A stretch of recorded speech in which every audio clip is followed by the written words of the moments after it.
नमस्कार साथियों, आज मैं आप सबके बीच में एक अपनी व्यथा लेकर आया हूं। मैं एक सामाजिक कार्यकर्ता हूं। मेरा नाम रितेश सैन है और मेरी एक पैतृक जमीन है नजीबाबाद तहसील के ग्राम रामनगर में, जो यशवंत पुत्र रतन सिंह व उनके कुछ साथियों ने जो दबंगई करके, जो शराब घोटाले में भी कई बार रह चुके हैं, उनका विवाद चल रहा है।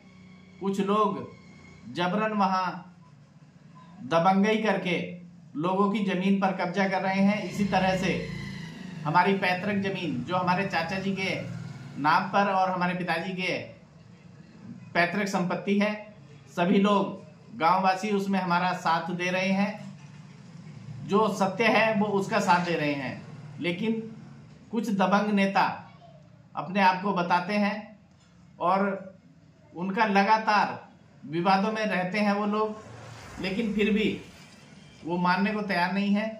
मैं आप सबके माध्यम से ये बताना चाहता हूं कि मैंने इसकी शिकायत पहले मुख्यमंत्री पोर्टल पर की, उसके बाद थानाध्यक्ष मंडावली को की, लेकिन थानाध्यक्ष ने फैसले की बात तो कही, लेकिन उन पर कोई कार्रवाई नहीं की गई है। क्योंकि ये मैं कागज आपको दिखा रहा हूं, ये मेरी शिकायत है।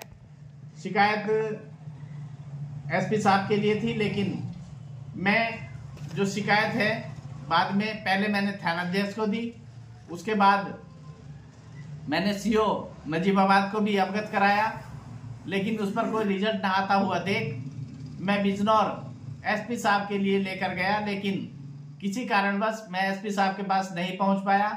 एसपी सिटी साहब जो कि प्रवीण रंजन जी हैं, मैं उनको दे के आया, लेकिन अभी तक उस पर कोई रेस्पॉन्स नहीं आया है।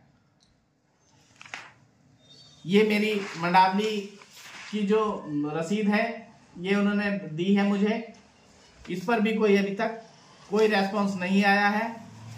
जो दबंग हैं, जो जिन्होंने फर्जी तरीके से एक स्टाम्प बनवाया है, 10 रुपए के स्टाम्प पर मेरी जमीन पर उन्होंने कब्जा किया है, जबकि जो इसमें गवाह हैं श्री लाल सिंह जी 2017 में वो प्रधान रहे हैं, उनकी फर्जी मोहर और उनके फर्जी साइन किए हुए हैं। हमने जब इस बाबत लाल सिंह पता किया तो उन्होंने कहा कि मेरी कोई मोहर मैंने नहीं लगाई है, इस तरीके के जो मैटर है उस पर कोई ना तो मोहर लगाई है और ना ही अपने साइन किए हैं।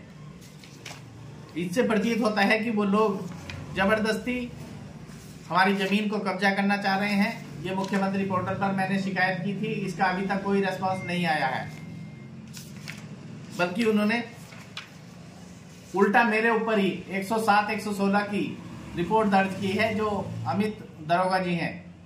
मैं जानना चाहता हूं कि जब हम वहां जाते नहीं तो विवाद कौन करेगा? शांति भंग का मतलब ही नहीं बनता। उल्टे जो 420 का केस है वो उन पर बन रहा है।